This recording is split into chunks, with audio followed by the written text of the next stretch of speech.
नमस्कार, ANB news के खास कार्यक्रम स्वर्णिम मध्य प्रदेश और छत्तीसगढ़ में आप सभी का स्वागत है। मैं हूं आपके साथ हितेंद्र। बुलेटिन का आगाज करेंगे, लेकिन उससे पहले सभी दर्शकों से एएनबी न्यूज की अपील। अगर आपको खुद में या अपने परिवार के किसी सदस्य में कोरोना वायरस के लक्षण दिखाई दे रहे हैं और आप इसे इग्नोर कर रहे हैं तो ये आपको भारी पड़ सकता है, क्योंकि देश में कोरोना वायरस से मरने वालों का आंकड़ा इस वजह से भी बढ़ रहा है। इसलिए इसे बिल्कुल भी नजरअंदाज ना करें और तुरंत कोरोना वायरस की जांच कराएं, सही वक्त पर इलाज करवाएं और कोरोना वायरस को जड़ से खत्म करने में सहयोग करें।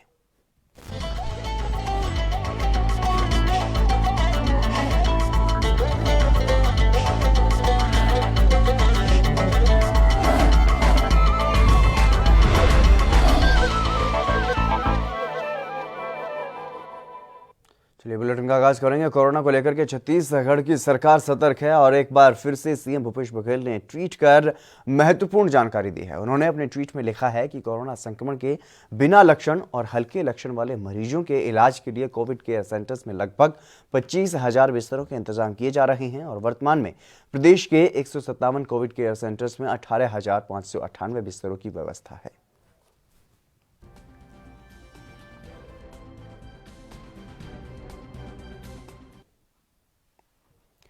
कोरोना को लेकर मध्य प्रदेश की शिवराज सरकार भी महत्वपूर्ण कदम उठा रही है और रक्षाबंधन के त्योहार को लेकर के भी अस्पताल से ही सीएम शिवराज सिंह चौहान ने बहनों से अपील की है। उन्होंने अपने ट्वीट में लिखा है कि कल रक्षाबंधन है और आज अस्पताल से ही प्रदेश की सब बहनों को शुभकामनाएं।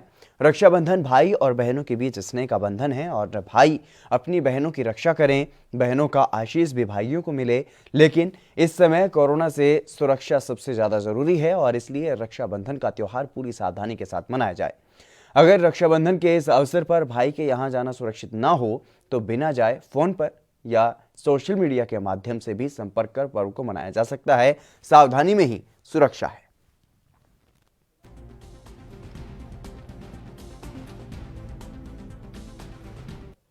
छत्तीसगढ़ में कोरोना के चलते लॉकडाउन लगाया गया है, लेकिन 3 अगस्त को रक्षाबंधन है और ऐसे में दुर्ग जिला प्रशासन ने बड़ा फैसला लिया है। दुर्ग जिला प्रशासन ने थोड़ी राहत देते हुए राखी के दिन सुबह 10 बजे तक मिठाई और राखी की दुकानें खोलने की इजाजत दी है और रक्षाबंधन के त्योहार को देखते हुए सुबह 10 बजे तक ये छूट दी गई है। लेकिन इस दौरान कोविड-19 के नियमों का उल्लंघन न करने वालों पर भी प्रशासन की नजर होगी और सोशल डिस्टेंसिंग या मास्क ना पहनने वालों पर सख्त कार्रवाई की जा सकती है।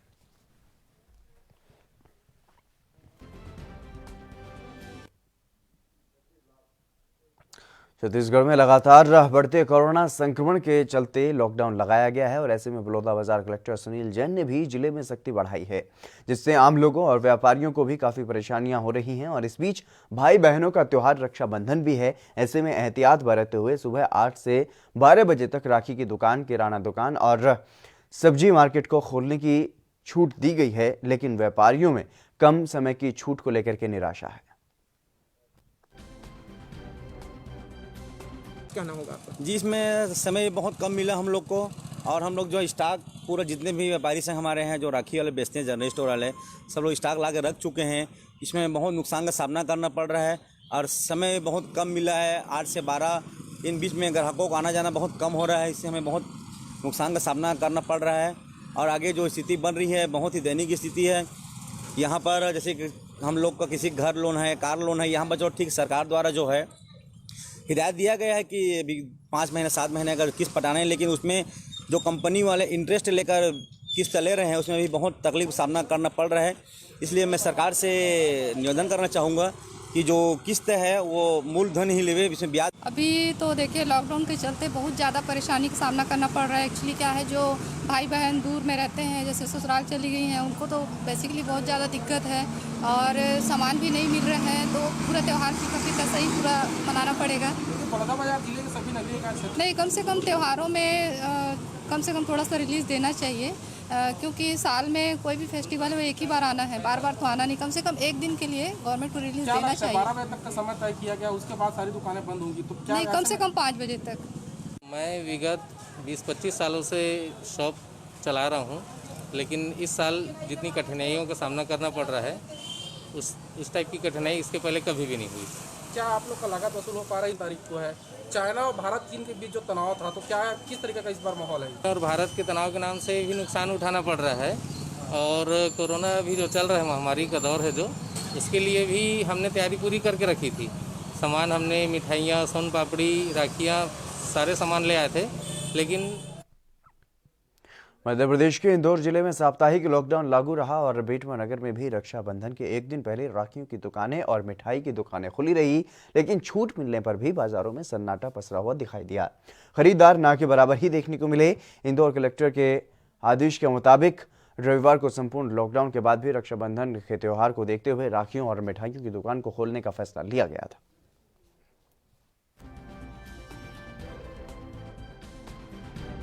के आदेश के मुताबिक लॉकडाउन होता है, पूरा लॉकडाउन है और ज़रूरत की जो जिस पे छूट है सिर्फ वही दुकानें खुली हुई है।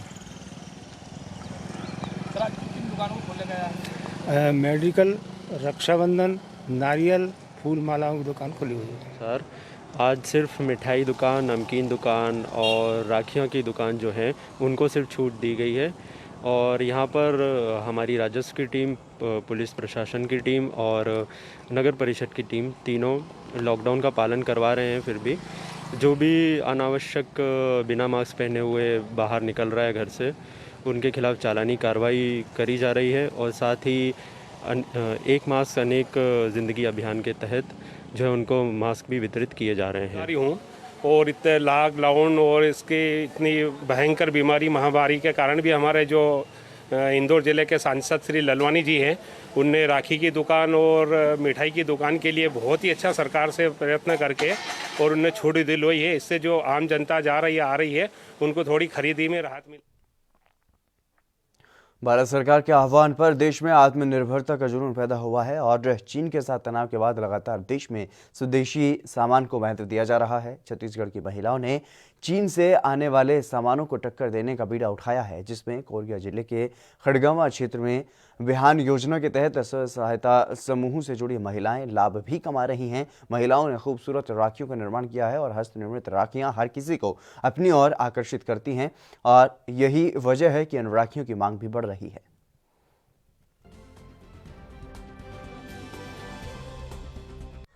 और यहाँ पे ये हमारा अटल महिला संकुल संगठन है।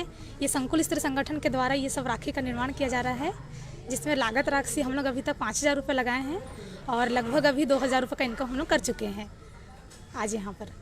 ये पूरे कोरिया जिले में आप कर रहे हैं या पूरे छत्तीसगढ़ राज्य में आपका ये कार्य? ये पूरे छत्तीसगढ़ राज्य में जो बिहान संस्था है पूरे छत्तीसगढ़ राज्य में चल रहा है। क्या लगता है आपको, इससे आप लोग की अच्छी खासी इनकम हो सकती है? जी बिल्कुल हो रही है इनकम। अभी तक यहाँ पे हम लोग का लगभग 2,000 से ऊपर का कमाई हो चुका है और जितने भी यहाँ पे सरपंच सचिव प्रत्येक गांव के आ रहे हैं वो भी यहाँ से राखी की खरीदी कर रहे हैं और जितने भी हमारे क्लस्टर संगठन में जो महिलाएं इसका निर्माण कर रही हैं वो भी इसका खरीदी कर रहे हैं, उनका विक्रय कर रहे हैं और जैसे गाँव में दुकान वगैरह होती हैं वहाँ पर भी इसका सप्लाई कर रहे हैं। केंद्र सरकार ने हाल ही में नई शिक्षा नीति बनाई है, जिस पर लोगों की प्रतिक्रियाएं भी सामने आ रही हैं और कुछ लोग नई नीति की तारीफ कर रहे हैं तो वहीं कुछ विरोध भी कर रहे हैं। खासतौर से विपक्ष के नेता इस नीति का विरोध कर रहे हैं तो वहीं इस विषय पर जब सरकारी स्कूल के अध्यापक और विश्वविद्यालय के एक पूर्व कुलपति से बातचीत की गई तो उन्होंने अपने विचार साझा किए हैं। क्या कुछ कहा उन्होंने वो भी आपको सुनवाते हैं।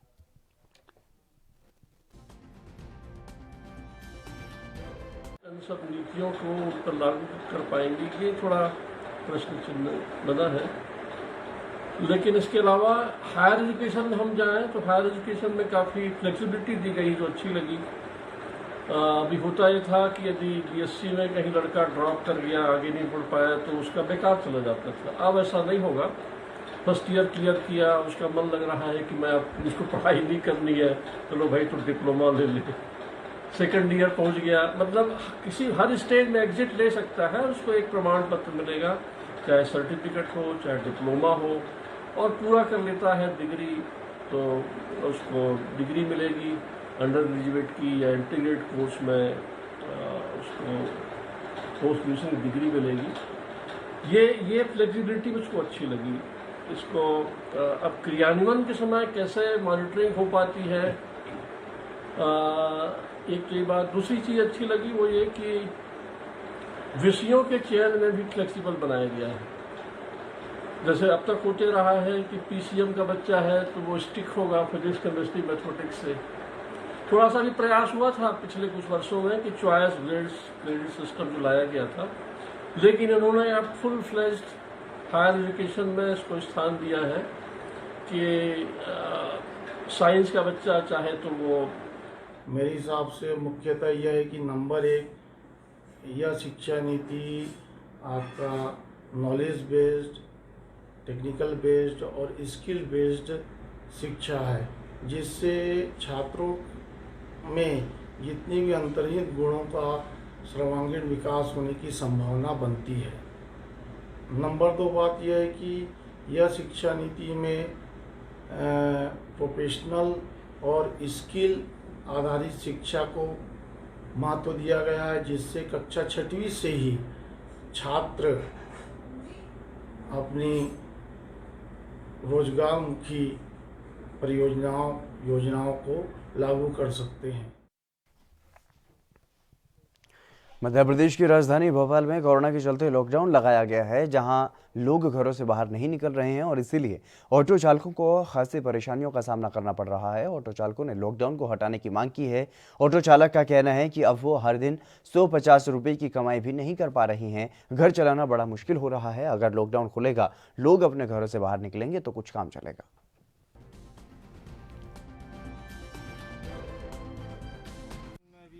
तो लॉकडाउन में सर क्या ना कोई गाड़ी बाहर से आ रही, ना कोई गाड़ी इधर नहीं है, ना कोई सवारी आ रही है। 10 दिन हो गए। सुबह ऑटो लेके आओ ना, यहाँ पे ना कोई सवारी मिलती ना कोई मिलती। तो वजह से आया हाँ, आज कितने बजे आए आप? मैं सुबह कम से कम 5:30 बजे से आया हूँ। अभी तक ना एक गाड़ी आई, ना कोई, ना एक सवारी। एक का दुक्का सवारी आती है तो कुछ लेने आ जाते हैं। हम तो बैठे सुबह 3-4 घंटे से। कैसे गुजर बसर हो रहा है? अभी क्या करें सर, गुजारा तो नहीं हो रहा है। कोई 50-100 रुपये मिल जाते, उसमें काम चल जाता है। तो नहीं 50-100 भी नहीं मिल रही अभी, क्योंकि बसें तो पूरी बंद है। पूरी बंद है बसें। कुछ लोग प्राइवेट से लेके आते तो ISBD भी एक का दुक्का सवारी मिल जाती तो छोड़ देते। सरकार से क्या उम्मीद करते हो आप? सरकार से उम्मीद सर लॉकडाउन खुल जाए तो कुछ बसें भी चालू हो जाएंगे, तो क्या हमारे ऑटो भी इधर उधर चलने हो जाएंगे, तो हमारा भी घर संसार चले, बाल बच्चे को कुछ खिलाने पिलाने ले जाएं कुछ। किसानों को आज भी सावन के महीने में झमाझम होने वाली बारिश की उम्मीद रहती है और जब बारिश नहीं होती तो किसानों को काफ़ी परेशानी होती है। और ख़ासतौर पर जहां सिंचाई की व्यवस्था नहीं है वहां तो किसानों की फसलें बर्बाद तक हो जाती हैं और देश में कई जगहों पर बाढ़ आई हुई है। तो वहीं छत्तीसगढ़ के गरियाबंद में किसानों की फसलें सूखे का शिकार हो रही हैं और क्योंकि वहां पर बारिश नहीं हुई है या बहुत कम हुई है, नहर में भी पानी नहीं है, जिसके कारण किसान काफ़ी परेशान हैं। और इस दौरान गांव खुर्सा के किसानों ने अपने नज़दीक गनियारी डैम से पानी की सप्लाई की मांग की है।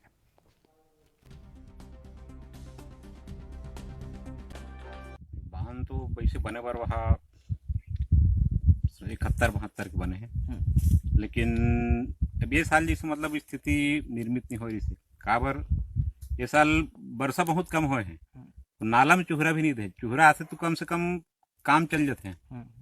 अब ये साल चूहरा नहीं दे कारण से पानी च नहीं है और नहर में पानी चलत नहीं है। किसान पूरा त्रस्त है, खेत मन के सब धान मरत है। और आप मन तभी देखे भी हो कि किसान त्राही होगी, का करन का नहीं करन। ये भी का मांग करत शासन से? आप मन हमन शासन से मांग करत हन गनियारी डैम से अगर एला जोड़ दिया जाए तो यहाँ पानी आही तो सिंचाई के साथ सिंचाई हो सकती, फसल यहाँ के किसान ले राहत मिल सकते हैं। यहाँ किसान कम से कम 100 किसान के जमीन है अभी फंसे है, और वो 100 किसान की जमीन है कम से कम 200 एकड़ तक अभी मनना चाहते हैं। कुछ जमीन बहारानाट है, वो बहारानाट में अपन काम करी से वह बहारानाट के पानी सूख चुके हैं, उगरा पानी है।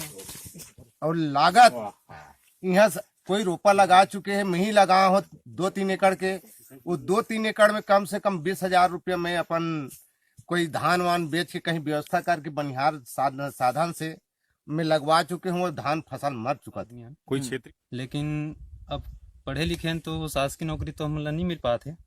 तो एक वजह से अपन पूर्वज के जो किसानी है वो अपन अपनाए हैं, ओकर अपनाए कारण, लेकिन अब अपनाए हैं तो ईश्वर के कृपा नहीं बढ़ सके।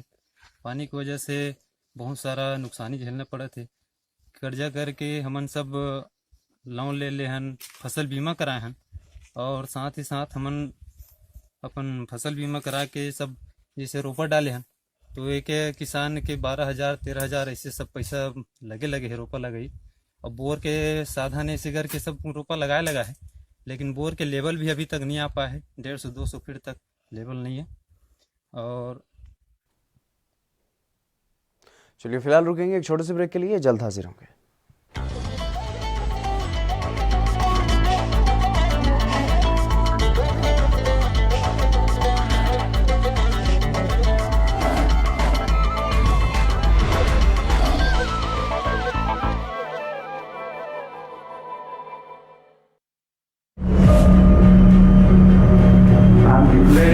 Public health emergency of international concern over the global outbreak of novel coronavirus. Bharat की कोरोना वायरस से जंग।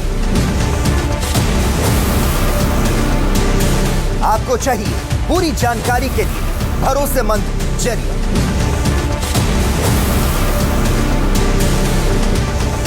जानकारी जो अफवाहों पर ना हो। 24 घंटे 7 दिन लगातार सिर्फ ANB न्यूज पर।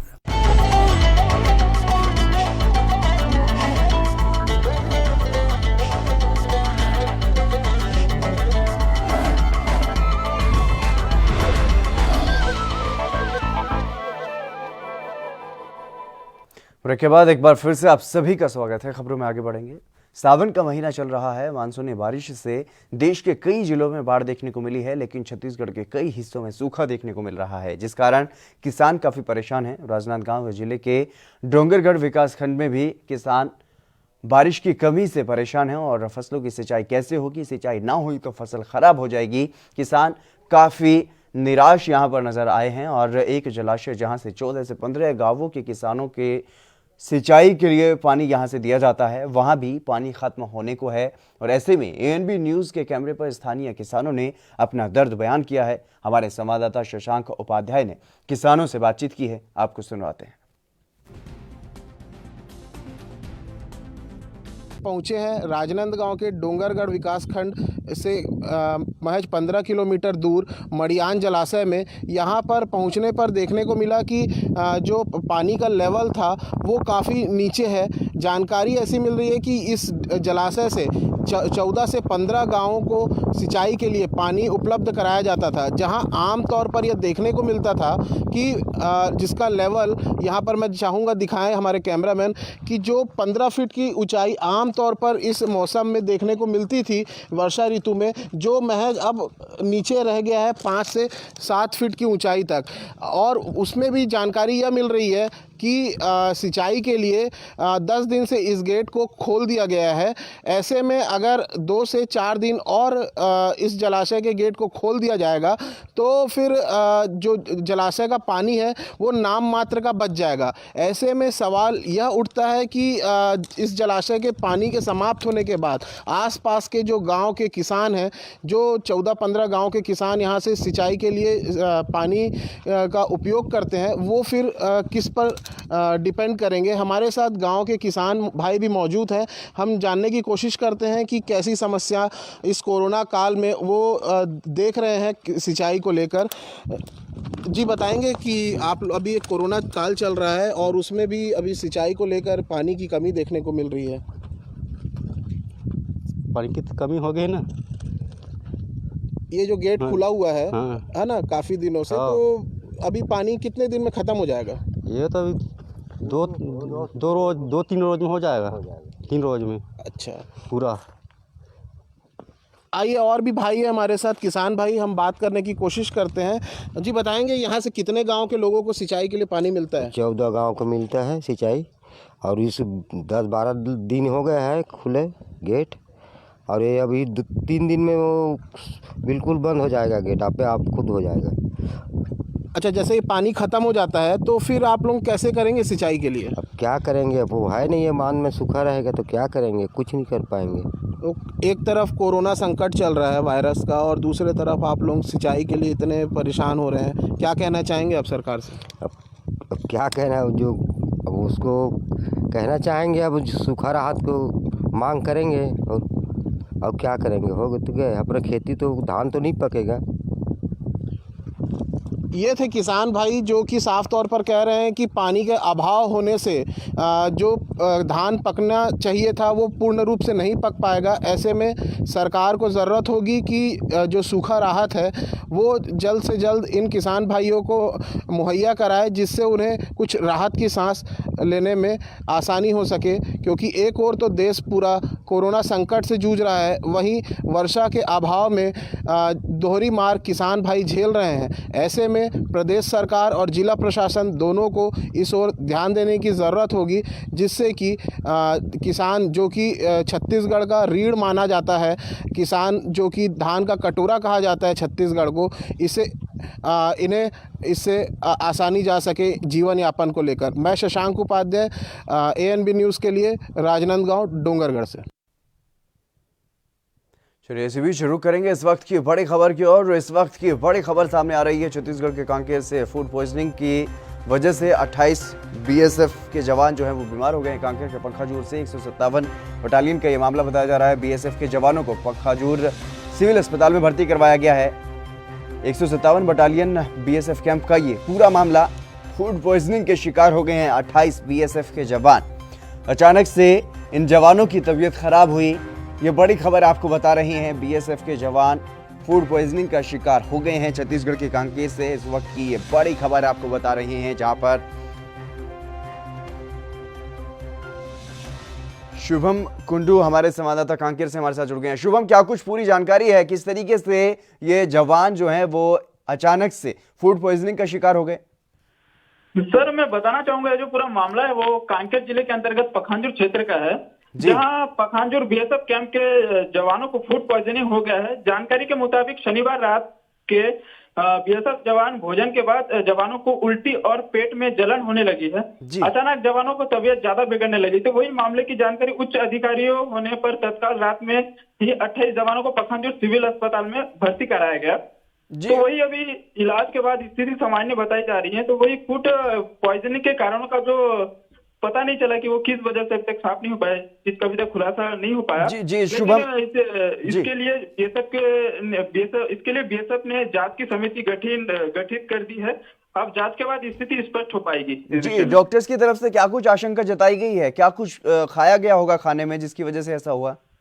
जी, मैं बताना चाहूंगा, रात को मामला जो है वो शनिवार की रात को 8 बजे BSF ने जो खाना खाया वो एकदम सादा खाना था, ना नॉनवेज नहीं था, शाकाहारी दाल और सब्जी। जहां तक के सूत्रों से मिले जानकारी के अनुसार दाल सब्जी खाई थी, तो उसी के बाद से ये उल्टी, अभी इस चीज को पता नहीं चल रहा है क्या जी शुभम, तमाम जानकारी देने के लिए आपका बहुत बहुत शुक्रिया। तो जिस तरीके से खबर सामने आई है, हैरान कर देने वाली खबर, लेकिन 28 BSF के जवान फूड पॉइजनिंग का शिकार हो गए। चलिए खबरों में आगे बढ़ेंगे। मध्य प्रदेश में शिवराज सरकार विकास कार्यों के लिए दिन प्रतिदिन नई नई योजनाएं बना रही है, लेकिन सरकार की योजनाओं पर ग्राम पंचायतों में कुछ आला अधिकारियों के मिले भगत से पानी फेरा जा रहा है। और मामला रीवा जिले की खैरागढ़ ग्राम पंचायत का है, जहां पर सरपंच और सचिव की मिली भगत से PCC सड़क निर्माण कार्य घटिया तरीके से करवाया गया और सड़क को बने अभी 1 साल भी पूरा नहीं हुआ है, सड़क पूरी तरह से उखड़ चुकी है। ग्रामीण जब इसकी शिकायत करने के लिए अधिकारियों के पास जाते हैं तो सरपंच खुलेआम उन्हें धमकी भी देता। ये पहले सब ठेका से बनी है। कब बनी है? ये बनी है अगले 19 में बनी है। 19 में। तो ये दोबारा अभी इसमें क्या है, गिट्टी उछल गई थी तो इसको रिपेयर कर रहे हैं फिर से। तो हाँ, क्या कहना चाहिए? हमारे यहाँ सबसे बड़ी समस्या ये सड़क बनी है 2018-19 में, 14वें वित्त से। ये शंखलाल पांडे के घर से, ये जहाँ पे आप खड़े हो, ये माध्यमिक शाला है और यहाँ से लेकर प्राइमरी स्कूल 2 किस्तों में बनी है। ये 21 लाख की लागत से बनी, 21 लाख की लागत से ये बनी। और आप देख चुके हो इसको कि पूरी सड़क उखड़ी हुई है। ठीक है, मैं इस गांव में नहीं रहता था, इस साल मैं इस गांव में रुका। जब सड़क की हालत देखा तो मैंने सरपंच से भी बात किया, सेक्रेटरी से भी बात किया और GRS से भी बात किया और माननीय CO साहब से भी बात किया। और मैंने बताया कि ऐसी ऐसी प्रॉब्लम है, तो इन्होंने कहा कि इसको हम सुधरवाएंगे। करीब 1.5 महीना पहले की बात है। उसके बाद भी जब इसमें मैंने देखा कोई काम नहीं चल रहा है तो मैंने 181 में शिकायत की इसकी, और 181 में शिकायत मैंने किया करीब 20-22 दिन पहले। ठीक दूसरे दिन से काम इसमें शुरू हुआ, और जो काम हो रहा है उसको भी आप दोबारा देख चुके हो, और भी काम पूरा नहीं हुआ है। यही मेरी शिकायत। अभी 2019 की ही सड़क बनी हुई है, और यदि इसी साल की बनी हुई है और नष्ट हो गई है, और यदि वास्तव में बात सही है तो कहीं न कहीं वहाँ पर काम करने वाली एजेंसी हो, चाहे वहाँ पे उपयंत्री हो, समान रूप से दोषी हैं।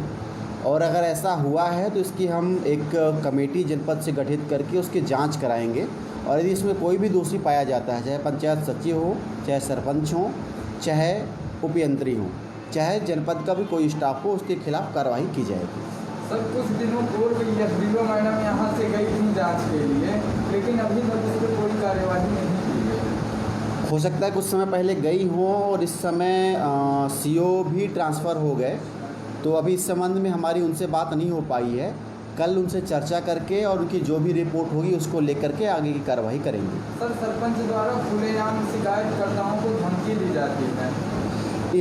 जब ये शिकायत की जांच होगी तो इस बिंदु पर भी जांच की जाएगी कि सरपंच का सामने वाले से यदि कुछ बात किया है, व्यवहार किया है, तो क्या कारण था, तो और दोनों पक्षों के बातें सुनने के बाद ही कोई निर्णय लिया जाएगा। भारत देश में आज भी कई गांव ऐसे हैं जहां तक विकास की सड़क नहीं पहुंची है। मध्य प्रदेश के बैतूल जिले के गांव मलिया ढाना में ऐसा ही कुछ देखने को मिला है। चुनाव आते हैं तो नेताजी झुग्गियों में जाकर गरीबों के पैरों में पड़कर भी वोट मांगते हैं, लेकिन जीतने के बाद उनकी समस्याओं को भूल जाते हैं। इसी से परेशान होकर अब ग्रामीणों ने खुद ही चंदा इकट्ठा किया और लग पड़े पहाड़ को चीरने। खुद ही सड़क का निर्माण ये लोग कर रहे हैं, और इनका कहना है कि जब कोई परेशानी होती है, कोई बीमार होता है या गर्भवती महिला को अस्पताल लेकर जाना होता है तो कोई भी गाड़ी यहाँ पर नहीं पहुँच सकती। इसलिए अब ग्रामीणों ने थक हार कर आपसी सहयोग से खुद ही ये काम शुरू किया है। भाई, हमको ये परेशानी है कि भाई हमारा ये रोड बिल्कुल खराब है। हाँ। बरसात दिन में हमको ना कोई बीमार हो गया या तो किसी को कुछ हो गया, डिलीवरी हो गया कोई को, तो यहाँ कुछ साधन हम बुलाते तो यहाँ को आ नहीं पाते। अच्छा, रोड खराब की वजह से सब लोग बहाना बताते। हाँ, तो इसलिए भाई हम गाँव रोड बनाने कोई साधन आता नहीं है। आता नहीं। हम मतलब आम जनता से मतलब सहयोग करके रोड बना रहे हैं। अच्छा, मतलब रोड का समस्या है, ऐसा है हमारे को कि मतलब यहाँ कोई अगर पेशेंट जो डिलीवरी बॉय भी अगर कोई परेशानी रहता है, हाँ, तो उसके लिए मतलब कोई गाड़ी घोड़ा यहाँ गड्ढे में हमारा गांव है, हाँ, यहाँ उतर नहीं सकता एम्बुलेंस। अच्छा, तुम्हारे गांव का नाम क्या है? मलिया ढाना।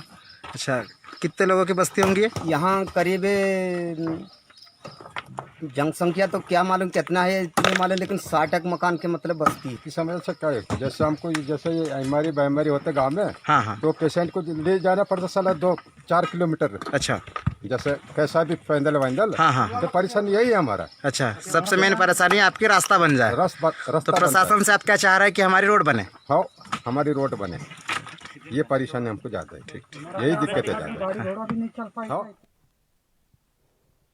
चलिए, स्वर्णिम मध्य प्रदेश छत्तीसगढ़ में फिलहाल बस इतना ही। आप बने रहिए ANP न्यूज के साथ।